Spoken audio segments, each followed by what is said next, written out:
I'm sorry, Matt Smith. I'm starting to morb out. That's a reference that is not gonna age well. Hello everyone, how are you guys doing? Welcome back to another episode of a Cowboy Bebop reaction. This is Haarute and my name is Matt. That sounds weird. Sorry, I just changed the channel name officially. It's no longer Haarute Live, it's just Haarute now. Whatever, doesn't matter. Anyway, we're watching Cowboy Bebop. So what's up, everybody? Okay, last time on Cowboy Bebop, we got Wells for Venus, which was the episode where Rocco showed up, just a random character named Rocco, and we learn about him, we learn about his sister, and then he died. And I don't know, it was just sad.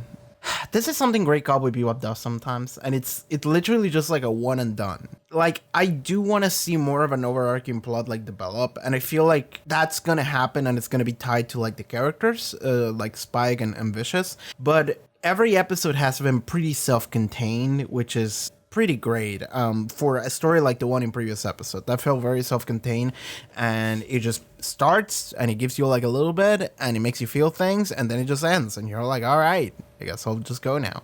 But yeah, there was like a lot of Bruce Lee referencing in that episode. Shout out to my boy over there. Anyway, let us begin with this next episode. So check out the Patreon, check out the link in the description below or the pop up on the screen. You can support the channel and watch the next 2 episode reactions for Cowboy Bebop already over there. Also, we just broke like $100 monthly in the Patreon, which I'm super happy about. Thank you so much everyone for helping out with this whole thing I'm doing here. It's a whole operation and I'm the only person working on it, so it's like a whole thing. Oh, and by the way, my computer might crash mid-episode. If that happens, don't worry, I can salvage the footage, but there's gonna be a weird cut. Okay, let's go. Cowboy Bebop, there's no seasons. Cowboy Bebop episode 9, let's go. Here. Nobody here. Okay.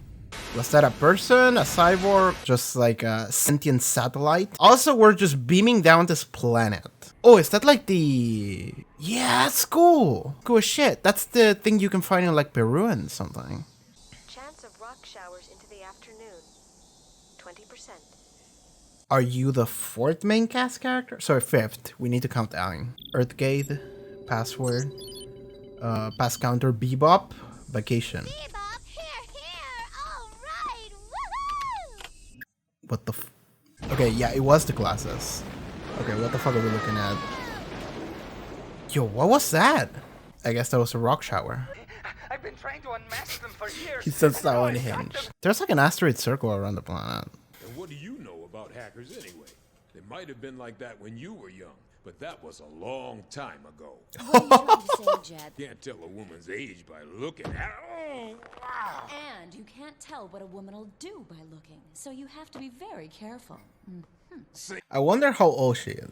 As a result of the catastrophic gate accident, Gate 50 years accident. ago, moon rocks began to shower the planet recurrently. Ooh. Forced to migrate underground, the people of Earth built a network. Was that what we saw in the kid episode?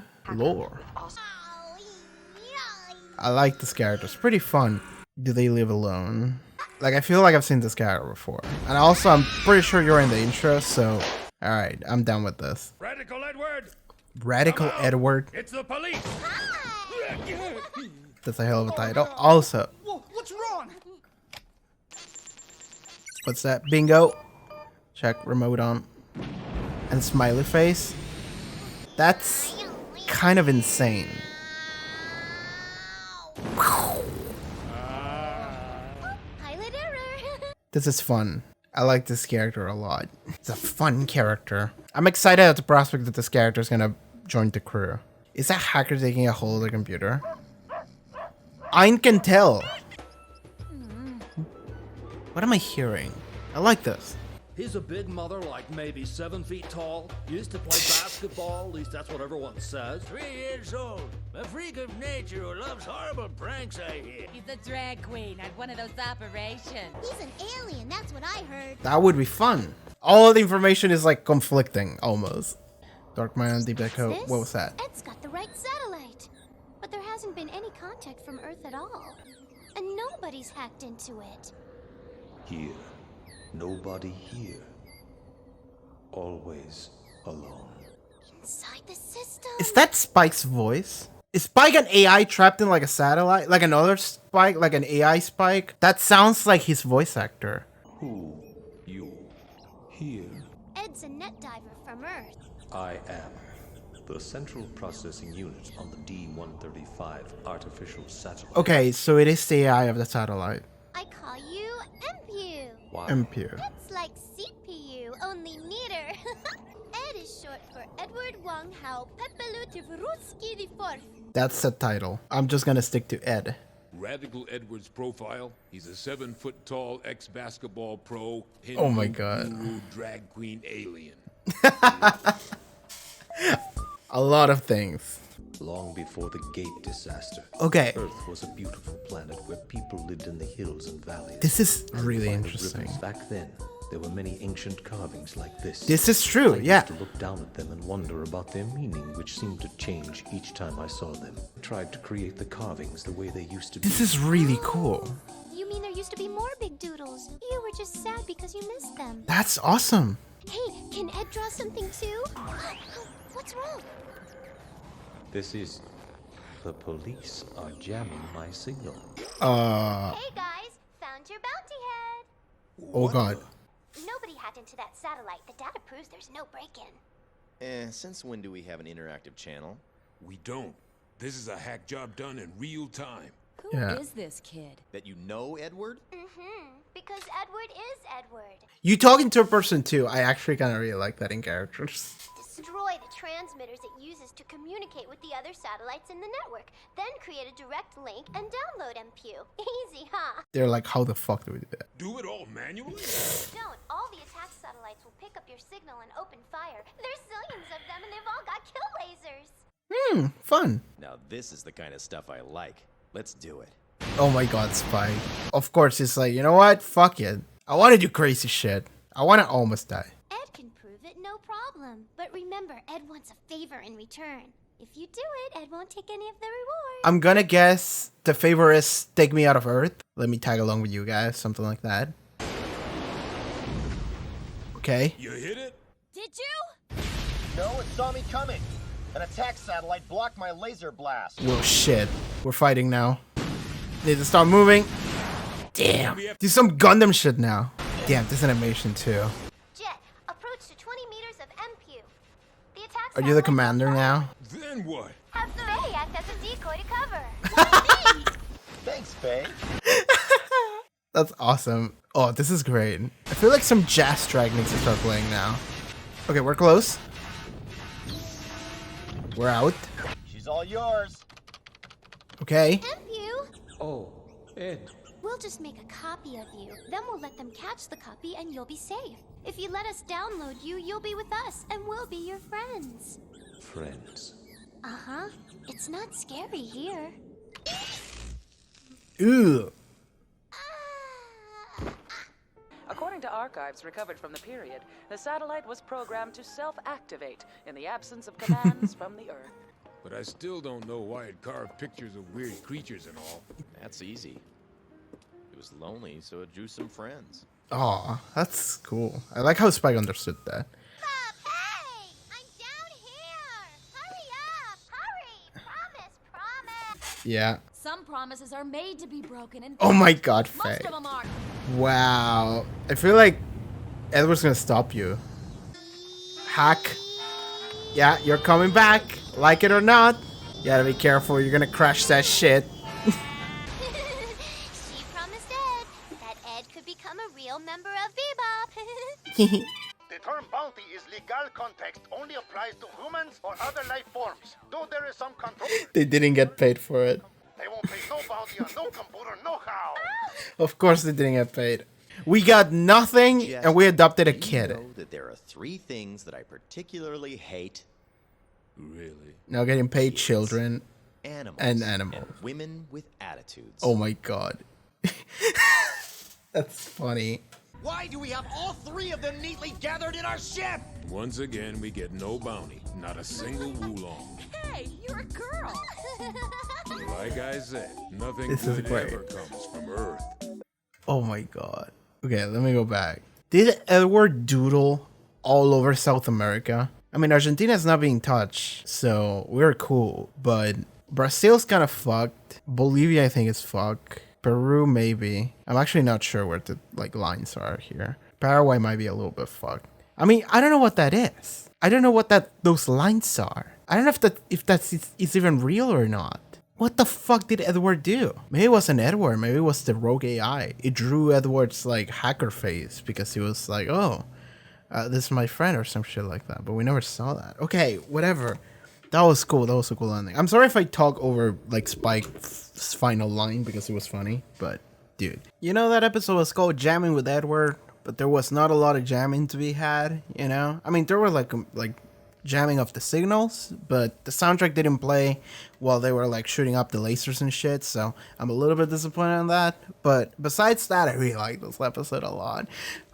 Dude, this new character Edward, I fucking love it.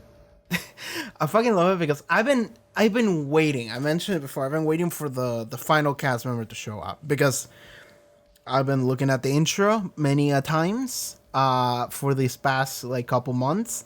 And I can see that there's 4 characters, not counting Ayn. So I'm looking at them and I'm just like, when is that one gonna show up, you know? And then in this episode, you see them and it's just like, okay, all right, there we go. The thing about Edward is that I really like Edward's personality. Edward emits like raw Kusogaki energy, you know? Kusogaki. I just really like the idea of like the energetic, like, airhead like kid that is just doing shit, and it's even more potent because Edward is like the best hacker ever too. To the point that they try to get Edward and they just like with the glasses and like some like weird controller just pilots the fucking ship with the cop used to get in and then just crashes it, and it's just like, what the fuck just happened, you know? And Edward is able to do that to anything, to like the Bebop and shit. Like, you know, I didn't play Watch Dogs, but I imagine that's kind of what Watch Dogs would be like, right? It's like the idea of like just walking around and then you see something and you're like, I'm gonna hack that, and then you look at it and you just hacking it, you know? It's like playing a game in like a dev mode, you know? You look at something and you click on it and it's like, I want to change the parameters on that, and then you start controlling it, you know? So Edward's just playing Gary's mod while we're all just out here living our life. I like the personality of this character, and I like the design too. It's a fun design. It's a fun kid, you know? Just a shit kid. And I like that at the end Spike is like, there's 3 things I hate. I hate animals, I hate kids, and I hate fucking spoiled women. Why do we have all of those on the ship now? And Jed is just like, I don't fucking know, man. That's really fun. It's interesting that it took us like 9 episodes to like get here and to like, I feel like we just builded the cast, and it took several episodes to get here, but I don't mind that, actually. It's fucking great. So I'm excited to see just another character thrown into the mix, because I mentioned before that like Faye joined the crew, and I felt like Faye was disconnected from the crew. And then in the past like 2 episodes, I've been mentioning how I like that Faye is becoming part of the crew. Like, they're doing missions together. They're not just talking shit to each other. They're actually cooperating. So I'm excited to see that with Edward too. And even if Ayn does that too, I would be excited to see it, because Ayn literally has just been like nothing the entire time. Like, Ayn showed up and it's like, cool, we got a dog, and then he's just in the background. So I'm excited to see Edward do shit, because I'm assuming Edward's gonna do shit. More than anything, I just want to see Edward interact with people, you know, because having a character like Edward, which is the energetic airhead silly Kusogaki that is like not well adjusted, because Ed doesn't look like anyone who has had like a lot of social interaction. You know, like when you see Ed is like living on like a random abandoned house in the middle of nowhere, just chilling with a bunch of gadgets and just talking to themselves on loud and just being like, yeah, I'm having fun. And it's like, that looks a little bit crazy. I'm down for that. That's awesome. I relate to that as well. So I really like the character Ed. I like the personality. I like the design. And I'm down to see more than anything Ed interact with the rest of the cast, because I feel like none of them have any patience for Edward, which sounds really fun. I mentioned it a little bit in the episode, but Ed at one point said, do you know Ed? And it's like, yeah, Ed is Ed. And that sounds like insanity. It's like, yeah, Ed is Ed, but no, that is Edward saying I in third person. And I'm like, oh, that's actually a thing that I really like. Fuck, that's like a thing that some characters do in anime. It doesn't happen in any other media, but in anime, sometimes characters refers to themselves in third person, and I'm like, shit, that's good. I like that. Some of my favorite characters do that shit. Like fucking, just like. I hate this. So this episode was largely about Edward, and it served as an introduction to a character that I actually kind of like a lot right away. But besides that, there were a couple fun things that this episode also did. So right at the beginning, and there was a moment where I like freaked out a little bit because I was like, oh my god, is this computer like a Spike AI or some shit? Because I had the theory before that Spike was like a clone, or it was like I don't know, like some bullshit, because of what we saw with Spike being like experimented on. And there was the eye. I want to point out that we saw the like cybernetic eye, but then in this episode we also see another cybernetic eye. So I was like, oh shit, is Spike like an AI construct trapped in like a satellite or some shit? And given that was not disproven, but I don't think that's the case. I think it was just a satellite AI that was just sent in space. And so I like the idea that the satellite is in space and it's lonely and it looked at the Earth. And this was from many years ago. It was disguised as like a weather satellite, so nobody actually knew what it was. But it's been there in space since ages. I'm going to guess since like our era, like current modern time, like 21st century, and it's been out there for a couple centuries, and it has seen the Earth since our era up and after the Moongate catastrophe, which might be what we saw with that kid. I could be wrong, but I think that's what we saw with the kid, wasn't it? So in episode 6, was it 6? I think it was 6. Sympathy for the Devil. In that episode, the kid had like they were really close to like this event where like a disaster, a gate exploded or something, and it damaged them and trapped them in time or some bullshit. I don't remember the details, and not that they would matter too much, but I think that's what it was, because I remember that it was like something very specific, because nobody corrected me on that, but I corrected myself because I edited the episode and I was like, wait, shit, that's a gate exploding. I should keep that in mind. And then this episode, I think that's what that was. So it's cool that the world is like building in on itself, you know, because now we know about an event that happened and then it's being referenced again. And that's cool because it means that this event was so big that we should all keep in mind, because this mattered and it defined a lot of what the world currently is. Because after that, the Earth has been fucked because it's been subject to like, what was the word that you used? Like raining rocks. You know, there's like a chance of rocks raining. And you see Edward just chilling, and the rock just fucking falls and hits a place like right next to where Edward was and like almost kills them.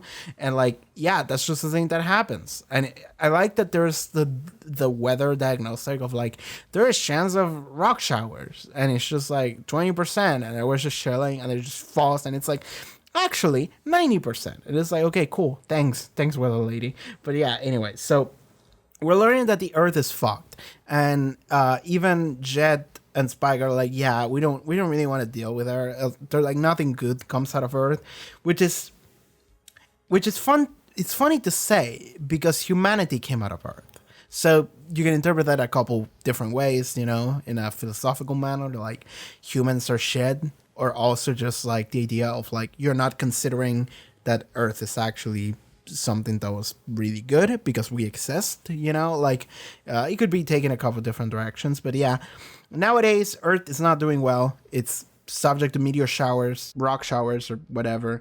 Like often people living there don't seem to be living in the best of conditions, or maybe it was just that one area.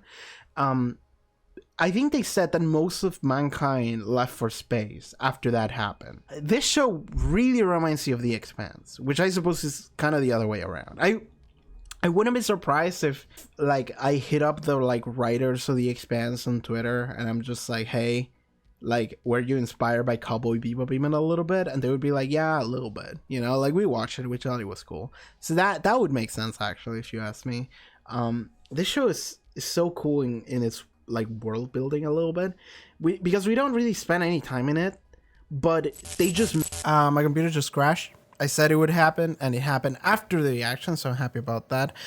Anyway, so I don't remember what the fuck I was saying. I don't know until what point the file is recorded, but yeah, anyway, I just really like the world building in the show. It's just something that is not so in your face. It's not something that they explicitly tell you, but it's something that they mention casually, and then you're building up this image in your mind over the episodes of like, oh, this event happened. Oh, this feels this way about this place, you know? Because something like, in episode 1, they mentioned Mars, and they're talking about Mars as like, yeah, people there live really well, but only if you're rich, you know? Things like that. And I'm just like, okay, I'm going to try to remember that. And that's something really cool. I just really like that aspect of it. And I like the idea of the satellite just being lonely too. The fact that the satellite was out there in space and the satellite saw the... Fuck, I'm gonna actually Google how they're called. Because I think they were in Peru, but I don't remember exactly what the name of those things were. The Nazca lines. Yeah, the Nazca lines. In fact, I can check it out in Google Maps right now. So the Nazca lines are preserved naturally by the region's right climate and by winds that sweep the sand out of their grooves. UNESCO added the Nazca site to the World Heritage List in 1994. Okay, so they're still there. And they're going to be preserved naturally by the region. But the thing about them is that I think that due to the in the Cowboy Bebop universe, due to the moon gate exploding or some shit like that, actually affected the planet in such a manner, and maybe just the rock shower, that like I think the moon exploded. By the way, I think that's what they're implying. Like the moon just exploded, and then the moon pieces are just falling over on Earth like consistently. Because you can see that the Earth is like surrounded by like rocks, asteroids. So I'm like, okay, maybe that's pieces of the moon and they're just consistently falling over it. So that's interesting. So the Nazca lines were there in Peru, and the satellite liked looking at them because the satellite has an AI, and like the AI is just alone in space and it cannot communicate with shit. So the satellite doesn't really do anything. So I can imagine the satellite just looked at Earth all the time, and it was just like, yep. There it is. And after the moon gate, like the Earth got fucked. And then eventually, just one day, the AI was like, you know, I really miss those Nazca lines. They were cute. So then it just shot the lasers and replicated them. Just because he just wanted to see them. Just because he was like, yeah, those were pretty. Let me make them again. So that's awesome, actually. That's fucking cool. And like, honestly, the fact that they put a bounty on someone who did that, like, okay, sure, I can imagine putting a bounty on someone that has the capability of using the lasers to do something like that. Like, yeah, that person could probably do something really nasty with those lasers. But at the same time, that's really cool that they did that. Like, if someone had done that, not just the AI, then it would be really cool that you are able to replicate the Nazca lines, because that's very clearly something really cool about the world that we should try to preserve, you know? It's like, I don't know, it's like the Mount Everest just fucking dies. Like, it just got destroyed. And then some entity recreates it. It's like, I wouldn't be upset that they recreated the Mount Everest. I would be scared that the person can recreate the Mount Everest, like if someone had the power to do that. But it would be cool if someone did it, you know? And the same way I feel about the Nazca lines here. I'm just like, yeah, it's cool that the satellite made it. The satellite didn't seem to have any ill will to like do bad stuff, but it is scary that it could, but like, yeah, whatever, we stopped it. But Edward saved the AI, MPU. It has a name, MPU. Edward saved MPU in like their goggles, right? So MPU lives as an AI that Edward saved and copied into his own files. So that's interesting. Maybe MPU can also become a character, just a character without a body or something. And maybe that's how the Spike AI plotline can make sense and converge with the real plotline. I'm just coming up with random shit now, man. Yeah, sure. It saved MPU, and it's just cool that MPU is like actually. You can start arguing about the idea of like, is AI like a living person? Because even then at the end they were like, yeah, so the fucking UN, I think it was I don't know. They released a statement, and the statement basically says AIs are not people, so you can't get paid for them.